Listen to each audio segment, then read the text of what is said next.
mooy base opérationnelle ñoom ñooy jël sanction yi xadara yàlla dafa am ay sanction moo tax ma ni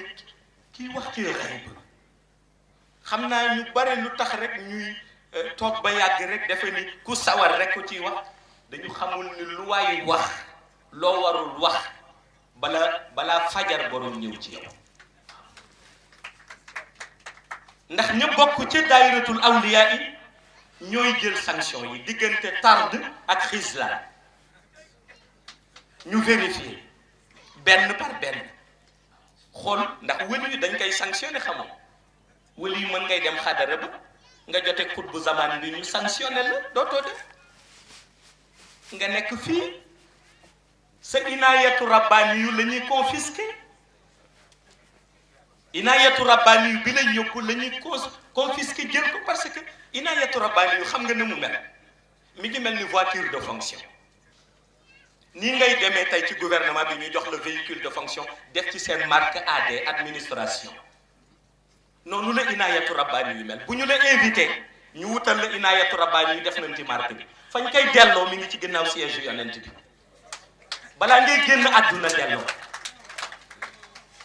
boo nag tooñee xut bu zamaan bi dafay confisquer sa bos denc ko ba noppi wax malaayika yi koy garde ni bu ñëwee bëgg jël si bu mu fi accès su ko defee nawaami si dox si diggante ak asamaan nga nekk wëliyu te dootoo mën a dugg xay ñu indi nattu yi nag nattu bu wàcc beneen nattu ñëwati na waaw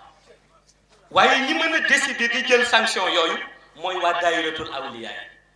ndax waa xadaratul ilaahi yi ñooy assemblée bi dañuy dem ci waa daayiratul awliya yi ñu xool nag ñi ñu war a sanctionné ci diggante tarde ak xislaan mu des benn ba ñu tuddee maxk kenn mënu ko jël ku dul yonent bi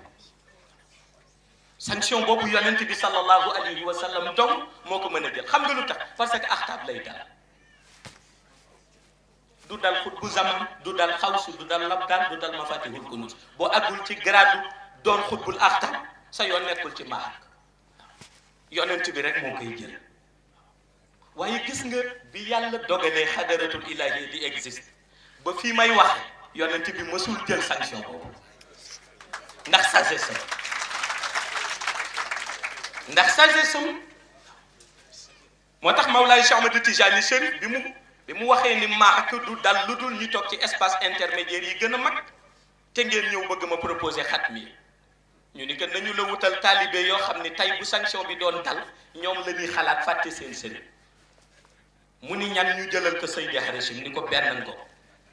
jëlal ko Mouhamad Amrawi ni ko ñaaral ngo jëlal ko Mouhamadul Qaali jëlal ko Cheikh Alhaaji Umarul Futi jëlal ko Seydi Alhaaji Malik jëlal ko Serigne Babacar Sy jëlal ko Cheikh al Islam Cheikh Ibrahima Niass Cheikh nangu xat mi ndax yëg na ni ñooñu waxuma la marque waaye espace intermédiaire ya nga xam ni kenn àggu fa siège lañ fa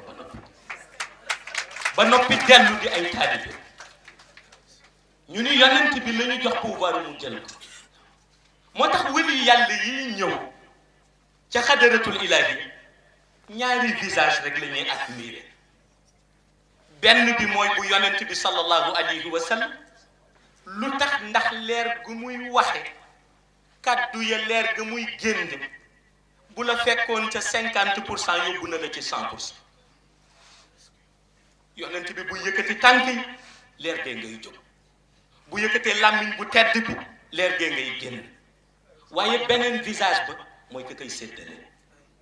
te di xatmiyatul maktub ka nga xam ni damay wax ni amuñu sax lu nu ko mënta tuddee ba mu mot tuuti ci cëram te mu di Mawlaay Cheikh Ahmad Tijani Chérif toogaayam benn façon toogaay la ca xadaratul ilaahi te mooy uuf lumière yi di séddale ci wëli yi kenn par kenn ñu dellu si ñoom dund ci shahada fekk sédd nañ leen ca kaw ba noppi ke leen sédd mooy ka nga xam ni mooy séddale te di Mawlaay Cheikh Ahmad Tijani Chérif